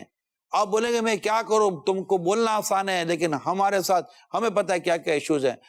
آپ اس سے بھی نکل جائیں. یہ جو آپ کی گفتگو ہے نا، یہ بھی آپ کا اسٹریس ہونے کی وجہ سے ہے، یہ آپ کی کوفت ہے، آپ کوفت میں آ گئے ہیں. آپ اپنی اس کوفت والی زندگی سے نکلیں. آپ کے کیسے نکلے؟ میں سب سے پہلے آپ کو بتاؤں، درست قرآن اور نماز اور وضو غسل درست کر لیں. سب سے بنیادی چیز کر لیں. آپ کو میں یقین دلاتا ہوں، آپ کی یہ چیزیں درست ہو جائیں اور آپ قرآن کھول کر بیٹھیں آدھا پونا گھنٹہ، 1 گھنٹہ، آدھا. لوگ کہتے ہیں یار اپنی فزیکلی فٹنس کو آدھا گھنٹہ دو. میں کہتا ہوں کہ آپ قرآن کو 10 منٹ تو دو، 12 منٹ تو دو، 5 منٹ تو دو. قرآن آپ کو کئی چیزوں میں، قرآن تو کری درست دے گا آپ کو. یعنی کہ لوگوں کے پاس جم جانے کا ٹائم ہے، قرآن کھولنے کا ٹائم نہیں ہے. کمال نہیں ہے. لوگوں کے پاس بیٹھ کر فضول جگہوں پہ سکون ڈھونڈنے کا ٹائم ہے، نماز پڑھنے کا ٹائم نہیں ہے. ایسی جگہوں پر سکون ڈھونڈ رہے ہوتے ہیں. سکون تو یار ماں کی دعاؤں میں ہے، باپ کی محبتوں میں، شفقتوں میں ہے، عبادت میں، اللہ کی رضا میں. یہ کوفت سے نکلیں آپ. ریئلی میں آپ کو بتا رہا ہوں، مرنا ایک دن یار، کیوں گھٹ گھٹ کے جی رہے ہیں آپ؟ کوفت سے نکلیں. اور یہ آپ کوئی نہیں نکالے گا آپ کو. میں آپ کو چینل پہ بیٹھ کر جو اس طرح کے لوگ مجھے دیکھ اور سن رہے ہیں، چاہے میل ہیں فیمیل ہیں، یقین مانے کوئی نہیں یوں آپ کے ساتھ نکال سکتا. یہ بات چیزیں ایسی ہوتی ہے کہ آپ کو خود ہی نکلنا پڑتا ہے. اب خود ہی نکلنا یہ ایک ایسا دلدل ہے کہ جو مشکل ہے کوئی آپ کو نکال سکے گا. اس میں آپ کو اپنا ایک کانفیڈینس اللہ دے تو اس کو یوز کریں اور اس نکلیں. اچھا اب میرے کہتے ہی آپ شام تک صحیح نہیں ہو جائے گا، رات تک صحیح نہیں ہو جائے گا. خالی وہ خشک جلد کو صحیح کرنے کے لیے یہ 1 مہینے کا بول رہے ہیں بھائی ڈاکٹر صاحب کہ اس کو مطلب وہ لگا کر رکھیں اور جو نا وہ خشک نہ ہونے دیں. تو 1 مہینے کا تو یہ علاج کہہ رہے ہیں، مگر میں تو 1 مہینے کا بھی نہیں کہہ رہا. آپ کر کے تو دیکھیں، ہفتہ 10 دن میں فرق نہ ہے تو کہیے گا. اب کریں تو صحیح. اب کیا کریں؟ ایکشن پلان کیا. کچھ چیزیں چھوڑیں، اگنور کرنے کی عادت پیدا کریں. اگنور سمجھتے ہیں آپ؟ نظر انداز کریں گے. اب چھوڑو یار، اپنا میٹر ہی نہیں ہے، اپنا کام ہی نہیں ہے. اگنور کرنے کی عادت پیدا کریں. بہت ساری irrelevant کام ہیں، irrelevant چیزیں جن میں آپ پڑھ کر اپنے آپ کو پریشان کر، اور اپنے کو پتہ ہی کوئی نہیں ہے کہ آپ کتنے پریشان ہو رہے ہو. ایسے خالی خالی پریشان ہو کر آپ اپنی زندگی کو برباد. شک سے نکلیں، وہم سے نکلیں، توہمات والی جو چیزیں ہوتی ہیں کہ یہ ہو جائے گا، یہ کروں گا تو یہ ہو جائے گا، یہ ہو جائے گا، اس پریشانی سے نکلیں اور نیکی، تقوی، عبادت کو اختیار کریں. تقوی اختیار کریں، اللہ تمہارے لیے راستے بنا دے گا، تمہارے لیے آسانیاں پیدا کر دے گا. سورہ طلاق کی آیات پڑھیں، ابتدائی 4-5 آیتیں پڑھیں، اس کے اندر تقوی کی جو برکتیں لکھی ہوئی ہیں، مدینہ مدینہ ہو جائے گا. اللہ نصیب کرے. تو یوں اپنے آپ کو ریلیکس موڈ میں لے کے جانا یہ آپ کے ہاتھ میں ہے، یہ آپ کے ہاتھ میں ہے. اور اپنے رب کے سپرد اپنے کام کر دیں. آپ کو اللہ نے چاہا پیارے حبیب کے صدقے میں سکون ملے گا. اور یہ مطلب دیر اندر نہیں ہو جائے گا. Take time. چیزیں درست ہو جاتی ہیں، لیکن سب سے پہلے آپ اب دیکھیں، جان ہے تو جہان، آپ کہتے ہیں نا، اپنی صحت کا خیال رکھیں. جب آپ چاروں طرف سے پریشان ہیں تو آپ سوچیں کہ خدا نہ خدا زیادہ بیمار ہوگا تو پھر آپ کی پریشانی میں اضافہ ہو جائے گا. کتنا اضافہ ہو جائے. پھر جب ایسا آدمی جب بیمار ہو جاتا ہے نا، میں آپ کو بتاؤں، اس کی بیماری کے اضافے کی ایک وجہ اس کی یہ بلا وجہ کی پریشانی ہوتی ہے. اب کیا ہوگا، اب کیا ہوگا، اب میرا کون کرے گا، مجھے کون دیکھے گا، اب تو یہ ہو گیا، وہ ہو گیا، تو دیکھتا نہیں ہے، تو پوچھتا نہیں ہے، تو آتا نہیں ہے، تو سنتا نہیں ہے، یہ ملتا نہیں ہے، یہ اٹھتا نہیں ہے، یہ بیٹھتا نہیں ہے، اور پکارتا رہو نہ بلاتا رہو نہ یہ کرتا رہو. وہ اتنا ڈپریشن میں چلا جائے گا اور اتنی اس کے اندر ایک اس کی فرسٹریشن بڑھتی رہے گی، اور اس کے اندر وہ پھر خدا نہ خاصہ بہت سارے کام نہ کرنے والے پھر وہ کر جاتا ہے. تو اس کا بہترین حل یہ ہے کہ irrelevant تھنکنگ، اوور تھنکنگ، بہت زیادہ ایڈوانس تھنکنگ، ان سے خود کو نکالیں، اور اللہ توفیق دے تو ہم اپنے آپ کو اپنے صحیح معنی میں اپنے رب کے سپرد کر دیں. ہمارا رب ہمارے سارے معاملات کو درست فرما دے گا. وہ کریم ہے، وہ رحیم ہے، وہ ستار ہے، وہ غفار ہے. سب سے پہلے آپ مہربانی کر کے اس طرح کے جو بھی دیکھ اور سننے میں یوں سمجھیے کہ اس ڈسکشن میں میں نے گویا کہ شاید کہہ سکتے ہیں کہ کئی آپ کے مسائل کا حل دینے کی کوشش کی ہے. انشاءاللہ اس سے آپ کے شوگر کو، آپ کے ڈپریشن کو، آپ کے انزائٹی کو، آپ کی بلڈ پریشر کے پرابلمز کو، آپ کے دیگر ایشوز کو اللہ نے چاہ تو فرق نہ پڑے تو ہمیں کہیے گا. آپ کی چیزیں نارمل نہ ہو جائے تو کہیے گا. آپ کو یعنی کہ وہ ایک ورڈ ہے، میں نے کسی سے سنا تھا، میں بتانا نہیں چاہتا، میں نے کسی سے سنا تھا ایک ورڈ کہ یار اب جینے کا جی کرتا ہے. بات سمجھ رہے ہیں آپ؟ مجھے کسی نے کہا تھا یار جینے کا جی کرتا ہے. یعنی وہ اتنی اس کے اندر وہ کمپلیکیشنز تھی ان کی لائف کے اندر کہ وہ جیسے کہ زندگی سے آدمی نہیں اچاٹ سا ہو جاتا ہے. مگر اللہ کی رحمت سے ان کی زندگی میں اتنی چیزیں چینج ہوئی اور اتنے وہ مطلب کمفرٹیبل کی طرف اس کی وہ معاملہ سامنے آئے تو کہ میں نے خود اس کی زبان سے یہ ورڈ سنا کہ یار جینے کا جی کرتا ہے. یعنی یہ کب بندہ کہتا ہے کہ جب اس کو مزہ آ رہا ہوتا ہے, لذت اٹھا رہا ہوتا ہے, اور مقصد جیسے کہ مقصد حاصل ہو رہا ہے, اچیومنٹ مل رہی ہے, کامیابی مل رہی ہے, جینے کا جی کرتا ہے. تو اس طرح ہو جاتا ہے. اور ہے اللہ نے زندگی دی ہے, زندگی کو کسی کے لیے یوں مطلب کہ ہلکان کر کے ضائع کرنے کے بجائے اپنی زندگی سے فائدہ اٹھائیں. یہ زندگی اللہ کو راضی کرنے کے لیے ملی ہوئی ہے. اپنے رب کو راضی کریں, حقوق کی ادائیگی کریں, خوش رہیں. جو لوگ خوش رہنا چاہتے ہیں, آپ خوش رہنا چاہتے ہیں اچھا خوش رہنا چاہتے ہیں, خوشیاں بانٹنا شروع کر دیں. سبحان اللہ. پر بندہ بانٹتا کیا ہے؟ ہوگا تو بانٹوں گا نا. اب میرا یہ نیت ہے کہ میں بانٹوں گا تو اللہ نے چاہا تو مجھے ملے گا. میرا جیب بھرا ہوا ہوگا. اگر میرے بانٹنے کی نیت ہے انشاءاللہ جیب بھرا ہوا ہوگا. یہ سمجھانے کے لیے کہہ رہا ہوں. آپ کے پاس خوشی ہوگی تو آپ بانٹو گے نا. تو آپ بانٹنا آپ دے تو صحیح, یہ جو میں کہہ رہا ہوں اس پر عمل کریں. اب خوش کریں. آپ اولاد پریشان ہیں, والدین کو خوش کریں. سب سے زیادہ والدین کو خوش کرنے کی کوشش کریں اللہ کی رضا کے لیے. جتنی بھی اولاد مجھے سن رہی ہے, ماں باپ کو خوش کریں. ان کی دعاؤں سے انشاءاللہ آپ کے غم خوشیوں میں بدل جائیں گے. آپ کی پریشانیاں ماں باپ کی دعائیں دور کریں گی. اب بولیں یار یہ نہیں ہو سکتا, آپ کو نہیں پتا کتنے پریشان ہیں. بھائی مجھے نہیں پتا کتنے پریشان ہیں, تبھی تو کہہ رہا ہوں کہ یہ حل ہے.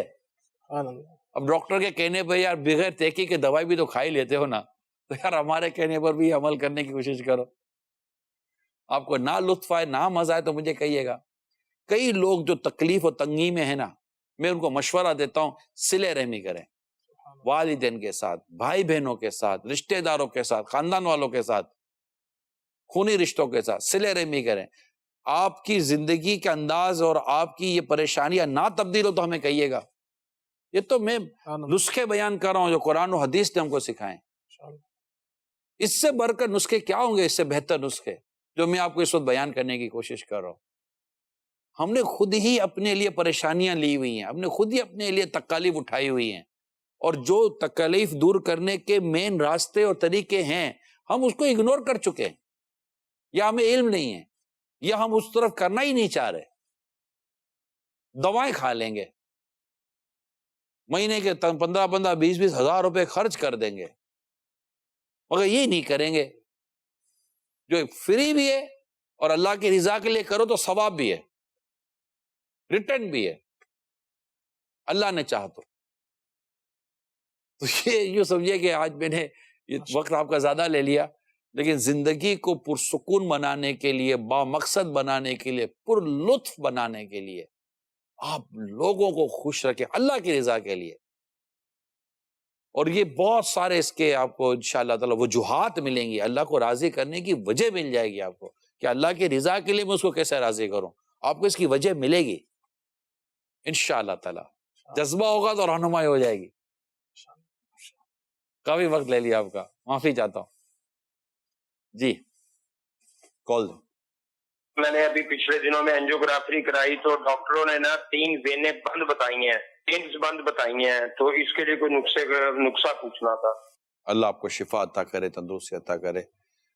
ڈاکٹر نے تو بند بتا دی ہیں, 3 ویسل ڈیزیز بتائی ہوگی, تو وہ تو ایک ٹریٹمنٹ وہیں سے ہو رہا ہوگا جہاں سے ہے. کرونک کمپلیکیشنز ہیں, 100 مسائل ہوں گے ان کے اندر. ٹھیک ہے, آپ اس کے لیے کچھ تجویز کریں گے خلیل بھائی؟ شاید دل کی مضبوطی کا کوئی ایسا. صلو علی الحبیب صلی اللہ تعالی علی محمد. وینز 3 بند ہے, یہ بتائیں. جی اس کے لیے سب سے پہلے تو یہی ہوتا ہے کہ دیکھنا پڑتا ہے کہ وہ پوزیشن کیا ہے. اگر بعض اوقات ایسا ہوتا ہے کہ ڈاکٹر کہتے ہیں کہ فوری علاج ہوگا, تو پھر یہ دیسی ٹوٹکے یا نسخے وغیرہ کرنا اس طرف نہ جایا جائے, بلکہ ہدایات پر عمل کیا جائے, دیگر ڈاکٹروں سے مشورہ کر لیا جائے. عام حالات میں کہ جیسے کوئی ایمرجنسی کا معاملہ نہیں ہے تو پھر جو ہے اس طرح کے علاج کی طرف آپ جائیں. تو میں کچھ علاج عرض کرتا ہوں, آپ چاہیں تو اس کو گھر کے اندر ہی بنا کر استعمال کریں. بنی بنائی بھی اس طرح کی دوائیں آتی ہیں جو کہ وینز وغیرہ جو بند ہوتی ہیں اللہ کی رحمت سے کھل جاتی ہیں. بہت ساروں کو فائدہ ہوتا ہے اس سے. تو آپ بھی چاہیں تو گھر کے اندر یہ فریش بنا کر آپ استعمال کر لیں. وہ چند ایک چیزیں ہیں. لیمو لے لیں, کاغذی لیمو زیادہ بہتر ہوتا ہے, ورنہ جو بھی لیمو میں آپ کو ملے وہ لے لیں. ایک عدد چھوٹا سا لیمو ہو, بڑا ہو تو آدھا. پھر اسی کے ساتھ ادرک آپ تقریباً 6 گرام اس کے اندر شامل کر لیں. ادرک بھی وہ لیں کہ جو آپ کو یہ بازار کے اندر ٹھیلوں پر اس طرح کی دکانوں پر مل جائے گی, بغیر کیمیکل کی, لکھا ہوتا ہے وہاں پر لکھا ہوا بھی ہوتا ہے. ویسے بھی معلومات آپ کہیں سے لیں گے تو معلوم چل جائے گا کہ بغیر کیمیکل کی, بغیر دھلی ہوئی ادرک آپ کو مل جائے گی. وہ والی ادرک آپ نے لینی ہے 6 گرام. 2 چیزیں ہو گئیں. اور تیسرے یہ ہے کہ سیب آپ نے لینا ہے. چھوٹا سیب ہو تو پورا لے لیں, اور اگر بڑا سیب ہو تو وہ آدھا. سبز رنگ کا سیب اس میں زیادہ مناسب ہوتا ہے. تو یہ 3 چیزیں ہو گئیں. چوتھی چیز اس کے اندر آپ نے شامل کرنی ہے لہسن. لہسن کے تقریباً 12 جوے یا 12 کلیاں جو اس کی ہوتی ہیں وہ آپ نے اس کے اندر شامل کرنی ہے. یہ 4 چیزیں ہو گئیں. اور 5ویں چیز ہے 1 گلاب کا پھول اس کے اندر ڈال لیں. اور 6ٹھی چیز ہے کالی مرچیں. تو یہ 6 عدد اس کے اندر شامل کر کے اس کو آپ 2 گلاس پانی کے اندر اس کو پکا لیں. پکانے کے بعد جب یہ 1 گلاس پانی رہ جائے تو اس کو آپ چھان لیں. اور چھاننے کے بعد پھر بیری کا شہد اگر مل جائے, اگر شوگر وغیرہ کا پرابلم نہیں ہے تو بیری کا شہد آپ لے لیں, وہ 50 گرام اس میں شامل کر لیں. اور پھر اس کو صبح میں پی لیا جائے, ایک ساتھ پی لیں. اور پھر یہ دوائیں آپ نے پھینکنی نہیں ہے, 2 گلاس پانی ڈال کر دوبارہ اس کو رکھ دیں, اور شام میں پھر جو ہے آپ اس کو پکا کر دوبارہ پی لیں. تو یہ روزانہ 2 بار اس کو دواؤں کو استعمال کرنا ہے. تو یہ دل کے والز وغیرہ جو بند ہو جاتے ہیں, اس حوالے سے بہت زیادہ مفید چیز ہے. اگر آپ اس کو گھر میں بنا سکیں تو بنا لیں, فریش بنتا رہے گا تو انشاءاللہ آپ کو اس سے فائدہ ہوگا. بعض اوقات بنی بنائی ایسی چیزیں ملتی ہیں تو اس میں 2 طرح کی دوائیں مارکیٹ میں ملتی ہیں. اس کے حوالے سے بھی عرض کر دوں, ایک ہوتا ہے ارک کی صورت میں, جیسے ارک گلاب ہوتا ہے. تو ارک گلاب ان کی میعاد ہوتی ہے, 4-5 سال خراب نہیں ہوتا. تو ارک کی صورت میں اگر دل کے وال کھولنے والی دوائیں آپ کسی ڈاکٹر یا حکیم کے مشورے سے استعمال کرتے ہیں تو بہتر یہ ہے کہ ارک کی صورت میں جو ہو وہ استعمال کریں. اور بعد ایسے ہوتا ہے کہ جیسے آپ نے یہ چیزیں بنائی ہیں تو اسی کو وہ پھر چھان کر جو ہے بوتلوں میں بھر دیتے ہیں, تو اس میں اندیشہ رہتا ہے کہ وہ چیزیں جو ہے وقت کے ساتھ ساتھ سڑ جاتی ہیں. اس کی جو اسمیل ہوتی ہے وہ بندہ سمجھتا ہے کہ ادرک کی, لہسن کی یہ بو آ رہی ہے, حالانکہ وہ چیزیں سڑ چکی ہوتی ہیں. تو بہتر یہ ہے کہ ارک کی صورت میں جو آپ کو اس طرح کی کوئی بنی بنائی دوا ملے تو وہ استعمال کریں, ورنہ یہ 4-5 چیزیں ویسے کچن کے اندر موجود ہوتی ہیں تو یہ آپ بنا کر استعمال کریں. اللہ نے چاہا تو انشاءاللہ اس سے فائدے کی امید. جنید بھائی آپ کو روحانی علاج, اگر کسی کے دل کے وال شریانیں بند ہو چکی ہوں تو بند شریانوں کو کھولنے کا روحانی علاج ہے. اچھا, یہ عمل جو میں عرض کرنے لگا ہوں یہ میرے شیخ طریقت امیر اہل سنت دامت بقاتم العالیہ کی بہت شاندار تصنیف ہے, گھریلو علاج, اس میں بھی یہ وظیفہ موجود ہے. ہارٹ پیشنٹ جو ہیں یہ ہر نماز کے بعد اپنا سیدھا ہاتھ دل پر یہ رکھیں, اپنا سیدھا ہاتھ دل پر رکھ کر اب آپ 7 مرتبہ یہ دعا پڑھیں گے, یا اللہ قوینی وقلبی, یا اللہ قوینی وقلبی, یا اللہ قوینی وقلبی. یہ آپ نے دعا پڑھنی ہے, یا اللہ مجھے میرے دل کو قوت عطا فرما. ہر نماز کے بعد 7 مرتبہ پڑھ کر اب اپنے دل پر آپ دم کر دیں. اللہ پاک کی رحمت سے آپ کی یہ بند شریانیں یہ کھل جائیں گی. یہ تو ہوا روحانی علاج. ایک مشورہ میں آپ کو دیتا ہوں جو خاص کر ہارٹ پیشنٹ ہیں اور دل کے مرض میں, کسی بھی مرض میں مبتلا ہیں, یا اللہ نہ کرے کسی کے دل کے وال بند ہو چکے ہیں, آپ روحانی علاج کے بستوں سے حاصل کریں. اس کا ایک مخصوص تعویذ ہوتا ہے جو دل کی جگہ پر باندھنے کے لیے دیا جاتا ہے. الحمدللہ میں نے خود اللہ کی رحمت سے اس کی برکتیں دیکھی ہیں. اس طرح کے مریض آتے ہیں روحانی علاج کے بستوں پر جو اس طرح کے امراض میں مبتلا ہوتے ہیں, تعویذات یا تاریہ استعمال کیا, اللہ پاک کی رحمت سے ان کی بند شریانیں کھل گئیں. تو آپ ضرور رابطہ کیجیے گا, یہ تعویذ آپ حاصل کریں اور استعمال کریں, اور اس وظیفے پر بھی عمل کریں. شفا اللہ پاک کی رحمت سے حاصل ہو. ماشاءاللہ. جی کال دیں. عبد الماجد کراچی سے بات کر رہا ہوں. یہ نگران شورا نے ابھی مسائل کا حل پروگرام میں بالکل صحیح کہا ہے کہ انسان اگر تھوڑا سا خود غور و خوض کر لے تو وہ اپنے ایشو کو خود ڈائگنوز کر لیتا ہے. چند دنوں پہلے کی بات ہے کہ میں نے ایکسرسائز شروع کی تھی شولڈرز کی اور آرمز کی, تو اگلے دن مجھے